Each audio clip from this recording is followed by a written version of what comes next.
Bom dia, tudo bem? Vamos fazer a nossa agenda de reforma íntima do dia 26 de dezembro. Reflexão e vivência em torno do Evangelho. Olhando, viu Jesus os ricos a lançarem suas dádivas no gasofilácio.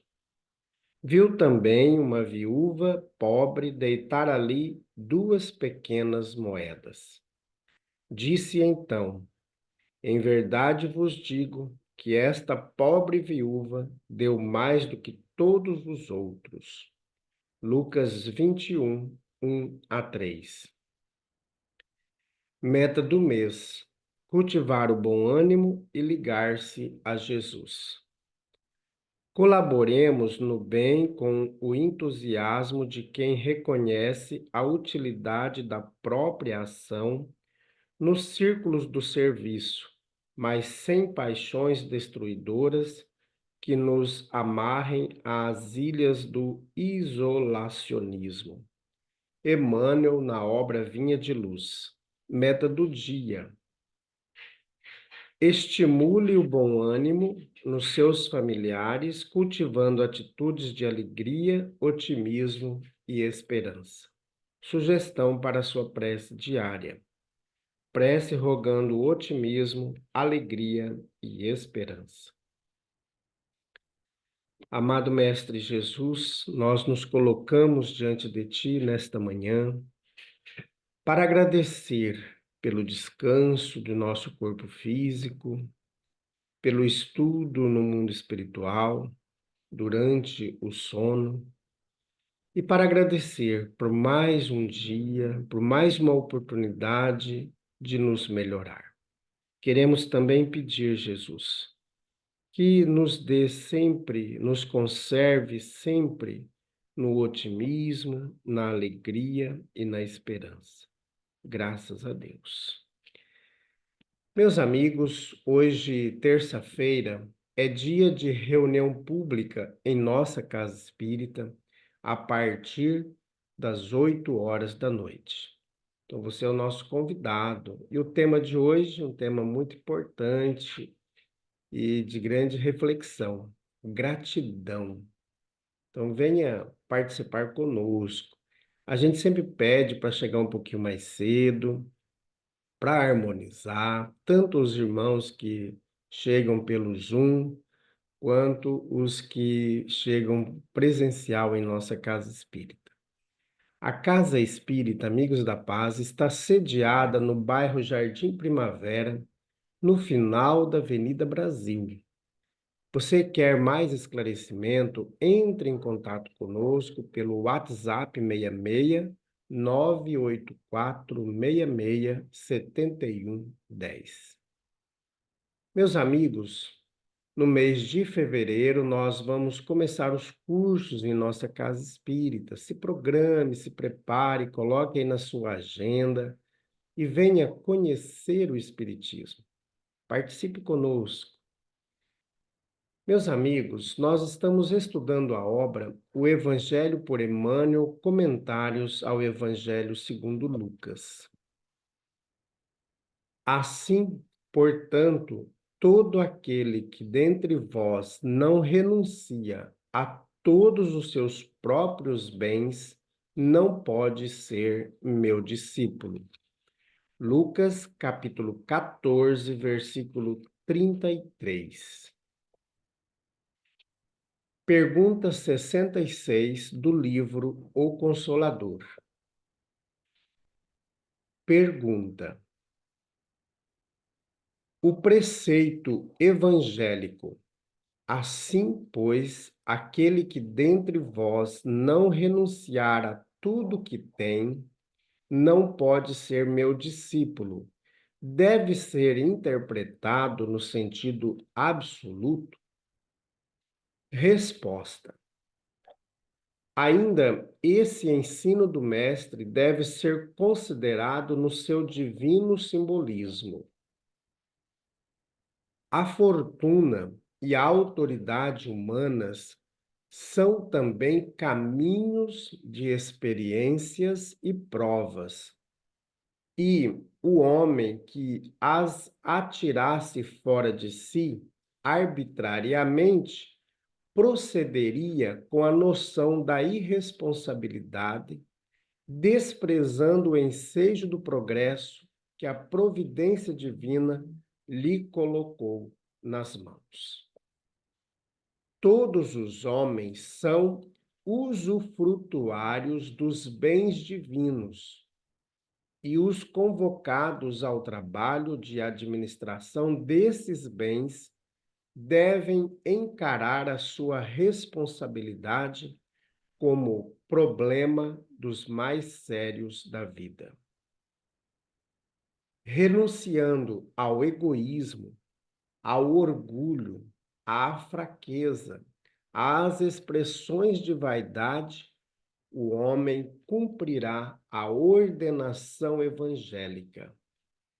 E sentindo a grandeza de Deus, único dispensador no patrimônio real da vida, será discípulo do Senhor em qualquer circunstância, por usar as suas possibilidades materiais e espirituais, sem os característicos envenenados do mundo, como intérprete sincero dos desígnios divinos para a felicidade de todos.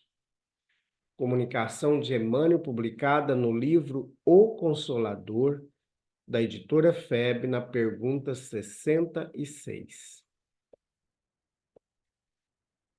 O Emmanuel nos esclarece muito bem a prática evangélica dessa questão da renúncia.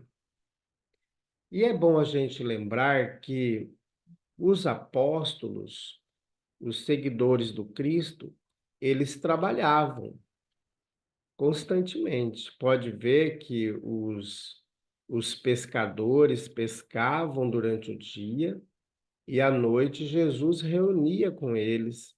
E geralmente essas reuniões aconteciam na casa de Pedro, como está descrita lá no livro Jesus no Lar. E também nós vamos ver no livro Paulo e Estevão, tanto Paulo quanto Barnabé, eles tinham suas profissões. Então a gente não pode ser pesado para as outras pessoas, né? Então Paulo, ele, como naquela época todo o judeu, ele já nascia, vou falar uma palavra, mas como se fosse predestinado a aprender uma determinada profissão. Se o pai mexia com, com tear, por exemplo, no caso de Paulo, ele aprendeu a tear, né? Então ele era um tecelão. Jesus, por exemplo, José era carpinteiro, então Jesus também aprendeu o trabalho da carpintaria. E o Barnabé, ele era sapateiro, então também tinha essa profissão. Então, o Paulo, inclusive, numa de suas cartas, diz que quem não trabalha não merece comer, né? Porém, a gente vai ver que todos eles trabalhavam. Então, a gente não pode ser pesado para as outras pessoas, ou usar por exemplo, da casa espírita para a gente ganhar dinheiro, para explorar as pessoas mais simples ou até as mais abastadas, é, falsificando certas situações, certas argumentações, para que a pessoa, teoricamente, herda o céu, né? A gente volta naquela prática que acontecia na Idade Média, de vender o céu. Então, as pessoas que tinham dinheiro tinham mais possibilidade da compra. Então, o que que o Emmanuel traz para nós nessa reflexão?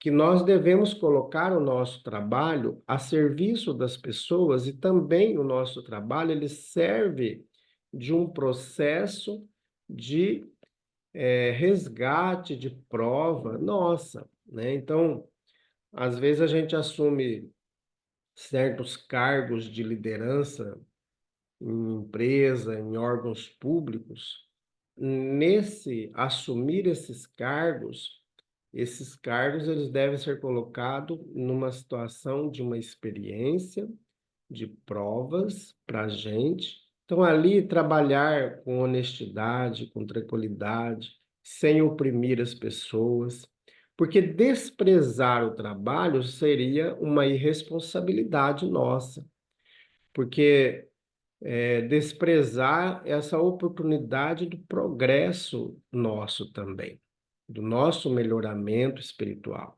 não só questão material. E aí a gente tem que trabalhar a renúncia do egoísmo, a renúncia do orgulho, das fraquezas morais, das expressões de vaidade. Aí a gente vai cumprindo, como diz o Emmanuel, essa ordenação evangélica de viver de fato o Evangelho de Jesus. Então, cada um de nós tem que trabalhar, a gente não pode viver a serviço da igreja, né? A serviço da casa espírita, explorando a fé das pessoas, tirando aí as últimas moedinhas da família mais carente e tirando do rico, colocando nele que se ele não ajudar, ele vai para o inferno, né? Trabalhando com ameaças e, e não pelo convencimento, pelo amor, pelo desejo realmente da prática da caridade.